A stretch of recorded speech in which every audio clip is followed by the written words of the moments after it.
Assalamualaikum warahmatullahi wabarakatuh. Bismillahirrahmanirrahim. Alhamdulillahirabbil alamin. Wassalatu wassalamu ala asyrafil anbiya'i wal mursalin sayyidina wa maulana Muhammadin wa ala alihi wa sahbihi ajma'in, amma ba'du.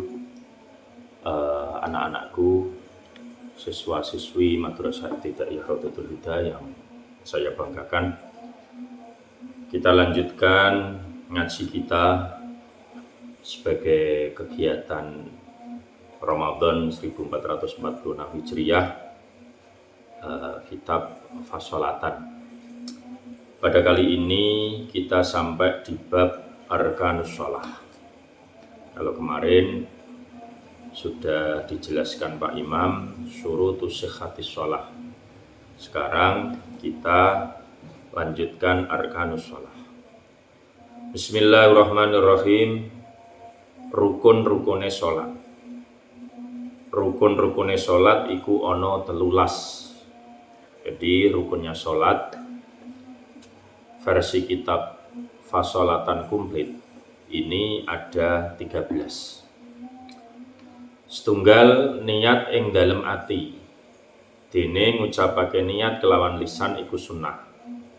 Rukunnya sholat yang pertama adalah niat. Jadi niat itu tempatnya ada di dalam hati, sedangkan melafalkan atau mengucapkan niat itu hukumnya adalah sunnah.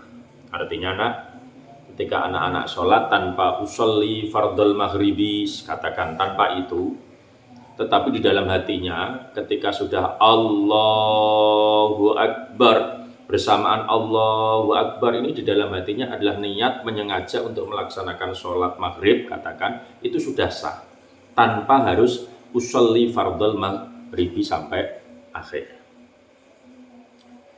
Nomor kalih rukune sholat yaiku ngadeg ing dalem sholat fardu tumrap wong kang kuwasa ngadeg. Jadi rukunnya sholat yang kedua adalah berdiri bagi orang yang mampu ketika melaksanakan sholat fardu. Artinya rukun sholat berdiri itu hanya berlaku untuk sholat fardu. Jika sholat yang dilakukan itu adalah sunnah, meskipun sehat, sholat sunnah itu dikerjakan dengan cara berduduk.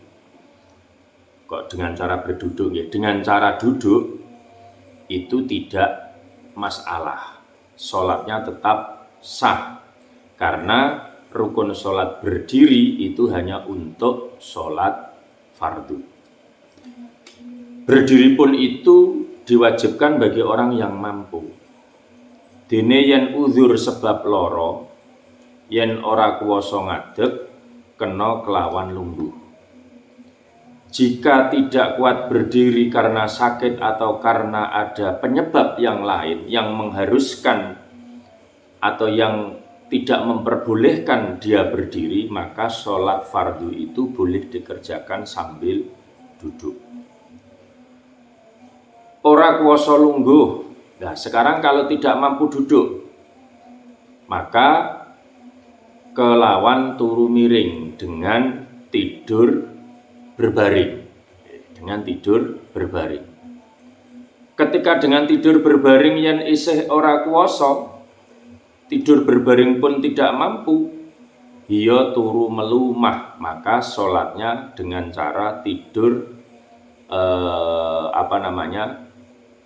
melumah itu bahasa Indonesianya apa ya, Nak? Dengan tidur terlentang. Nah, yen ora kuwasa malih, jika tidur terlentang tidak mampu lagi, iya nganggo isyarah wae, maka cukup menggunakan isyarah mata. Maka cukup menggunakan isyarah mata sholatnya. Lah yen uga ora kuwasa, dengan isyarah pun juga tidak mampu, maka sholat fardu itu cukup dilakukan di dalam hati atau menggunakan gerakan hati. Ini maksudnya anak-anakku sekalian, bahwa hukum sholat fardu itu adalah wajib selama nafas masih dikandung badan. Jadi selama nafas kita ini masih ada, maka kita diwajibkan melaksanakan ibadah sholat dalam kondisi apapun. Rukunnya, kewajiban yang pertama adalah berdiri. Berdiri tidak mampu, maka dengan tidur berbaring. Berbaring. Jika tidur berbaring tidak mampu, maka dengan tidur terlentang. Jika tidur terlentang tidak mampu, maka dengan menggunakan isyarah mata. Jika menggunakan isyarah mata pun sudah tidak mampu, maka cukup menggunakan gerakan hati. Qala Syekhul Mu'allif rahimahullahu ta'ala wa nafa'ana bihi wa bi ulumihi fid dharain amin. Mudah-mudahan kita semua ditakdirkan oleh Allah bisa melaksanakan sholat dengan tertib sampai ajal menjemput kita. Amin Allahumma amin. Rukun sholat yang ketiga, ingkang angka 3, yaitu maca takbiratul ihram, yaitu takbir kang kawitan. Jadi takbir yang pertama Allahu Akbar, ini rukun. Tanpa kita mengucapkan Allahu Akbar, sholat kita tidak sah. Takbir yang pertama itu adalah takbiratul ihram, itu rukun sholat. Sedangkan mengangkat tangannya ini sunnah. Yang rukun itu hanya Allahu Akbar. Tanpa mengangkat tangan pun juga ada apa-apa. Allahu Akbar. Nah, gitu ya. Rukun sholat ingkang angka sekawan inggih punika maca suratul Fatihah. Jadi rukun sholat yang keempat adalah membaca surat Al-Fatihah. Bismillahirrahmanirrahim. Alhamdulillahirabbil alamin sampai akhir walad dhalli. Itu rukun. Jadi orang sholat ini wajib membaca surat Al-Fatihah. Ingkang angka gangsal rukune sholat inggih punika rukuk kelawan tumakninah utawa anteng sakwatara. Yang kelima rukunnya sholat adalah rukuk. Jadi tadi berdiri ya, sekarang rukuk. Allahu Akbar. Rukuknya dengan tumakninah. Tumakninah itu tenang sejenak. Kira-kira seperti baca subhanallah begitu. Jadi Allahu Akbar plak begitu. Jadi bebannya kepala ini langsung diletakkan. Jangan kepalanya tahan, jangan. Tapi Allahu Akbar plak, nah, lurus begini. Ojo di jengengek begini, jangan. Allahu Akbar plek, begini. Jadi tenang sejenak. Bagaimana Pak kalau sekarang fenomena orang-orang terawih Allahu Akbar sami Allah liman hamidah? Ya, seyogyanya jangan begitu. Imam itu jangan cepat-cepat. Kalau cepat-cepat makmumnya kan tidak tumakninah nanti. Meskipun imam dalam kondisi tumakninah Allahu Akbar sami Allah liman hamidah, yang belakang dia tidak bisa mengikuti gerakan imam ini, dia mesti lambat, sehingga karena dia harus gudak, maka makmumnya tidak tumakninah. Maka seyogyanya kalau sholat, khususnya fenomena sekarang ini adalah tarawih, tidak usah cepet-cepetan. Rukun-rukunnya sholat itu diperhatikan. Ingkang angka 6 inggih punika i'tidal kelawan tumakninah. Rukun salat yang nomor 6 adalah i'tidal. I'tidal itu bangun dari ruku. Jadi ketika tadi berdiri waladhdallin amin, tanpa membaca surat tidak apa-apa. Wong surat itu hukumnya adalah sunnah. Terus ruku, Allahu Akbar. Allahu Akbar. Sudah nggih. Sami Allahu liman hamidah. Berdiri dari ruku ini namanya i'tidal. Ini pun juga harus tumakninah. Berdiam sejenak sekiranya membaca subhanallah. Ingkang nomor 7 rukun salat inggih punika sujud rong ambalan kelawan tumakninah. Nah, setelah i'tidal maka sujud. Sujud sudah jelas sujud. Ini pun juga dengan tumakninah. Jadi kepala ini betul-betul bebannya diletakkan dalam lantai, dalam tempat sujud. Allahu Akbar. Allahu Akbar. Allahu Akbar. Nah, begitu nggih. Oke. Ingkang angka 8 rukun salat inggih punika lungguh ing antarane sujud loro kelawan tumakninah. Yang kedua, yang ke-8 rukunnya sholat adalah duduk di antara dua sujud. Ya, duduk di antara dua sujud, sampun jelas. Itu juga harus dengan tumakninah. Katakan di sujud tadi, Allahu Akbar, Allahu Akbar. Lah ini tumakninah, berhenti sejenak. Lagi Allahu Akbar, sujud lagi. Nah, begitu nggih. Ingkang angka 9 rukune salat inggih punika lungguh perlu tahiyat utawa tasyahud akhir. Duduk ketika tasyahud akhir, duduk yang terakhir itu rukun salat. Itu rukun salat. Ingkang angka 11 rukune salat inggih punika maca tahiyat utawa tasyahud akhir. Ingkang angka 11 maca doanya tasyahud akhir, at-tahiyatul mubarakatus sholawatut sampai akhir itu hukumnya juga wajib atau merupakan rukunnya sholat. Sampai mana? Sampai Allahumma sholli ala sayyidina Muhammad, sampai itu rukun wajib dibaca. Qala Syekhul Mu'allif rahimahullah ta'ala wa nafa'na bihi wa bi ulumihi fid dharain amin. Allah, rukune salat ingkang angka 11 inggih punika maca sholawat ing ngatasé Kanjeng Nabi Muhammad sallallahu alaihi wasallam sakwise tahiyat akhir. Terus tadi sudah saya jelaskan. At-tahiyatul mubarakatus sholawatut thayyibatul lillah. Assalamu alayka ayyuhan nabiyyu wa rahmatullahi wa barakatuh. Assalamu alayna wa ala ibadillahis sholihin. Ashhadu an la ilaha illallah wa ashhadu anna Muhammadar Rasulullah. Allahumma sholli ala sayyidina Muhammad. Itu juga rukun. Membaca sholawatnya itu juga rukun. Selajengipun rukun salat ingkang angka 12 inggih punika maca salam kang kapisan. Assalamualaikum warahmatullah. Assalamualaikum warahmatullah. Membaca salam atau uluk salam yang pertama itu hukumnya adalah wajib atau merupakan rukunnya sholat. Ingkang angka 13 rukune sholat inggih punika tartib utawa urut-urut, tegese dhisikake rukun kang dhisik lan ngarekake rukun kang keri.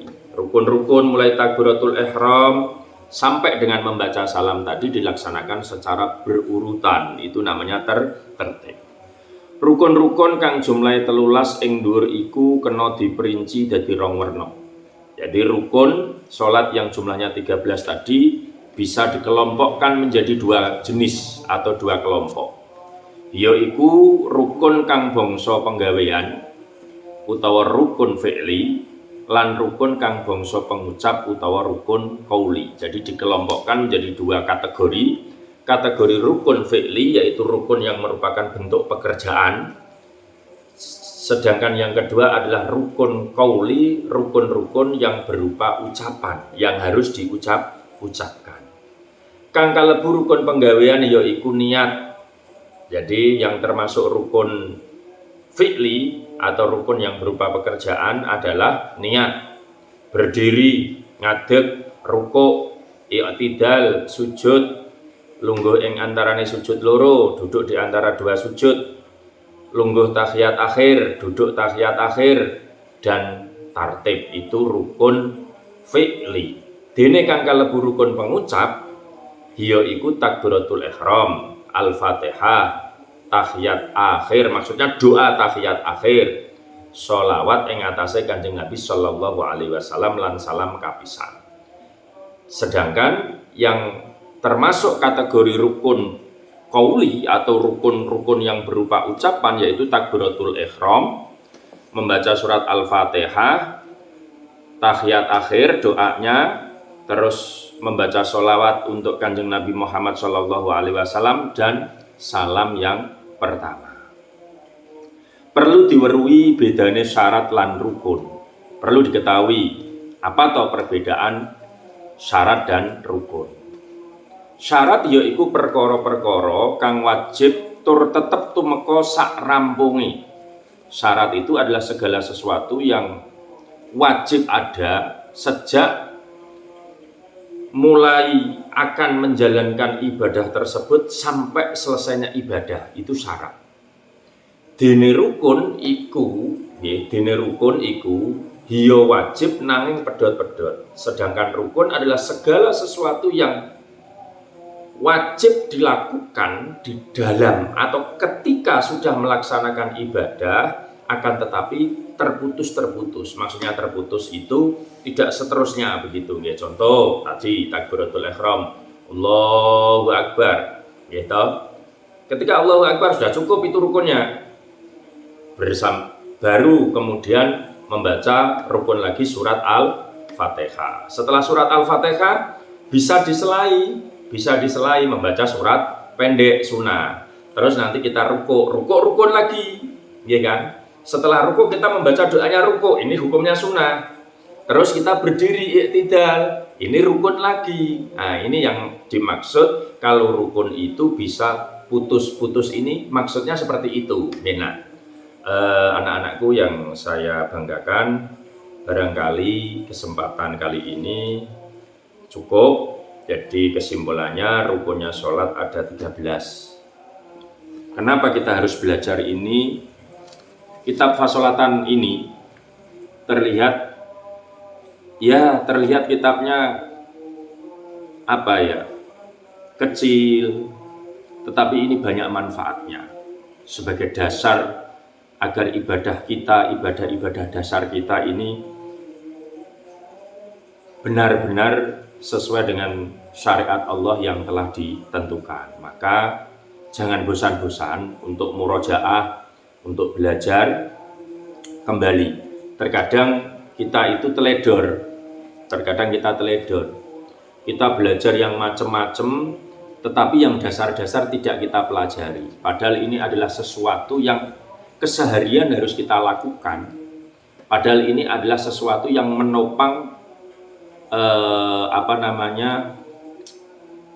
tiang agama. Karena as-sholatu imaduddin, sholat itu adalah tiangnya agama. Kan begitu. Sehingga kalau kita sudah mempelajari begini, kita sudah tahu, oh ini rukunnya sholat, oh ini sunnah-sunnahnya sholat. Sholat kita insya Allah secara zahir, secara syariat ini sudah sesuai dengan tuntunan Rasulullah, sudah sesuai dengan apa yang dikehendaki Allah Subhanahu wa Ta'ala. Lah urusan diterima atau tidak kita serahkan Allah Subhanahu wa Ta'ala.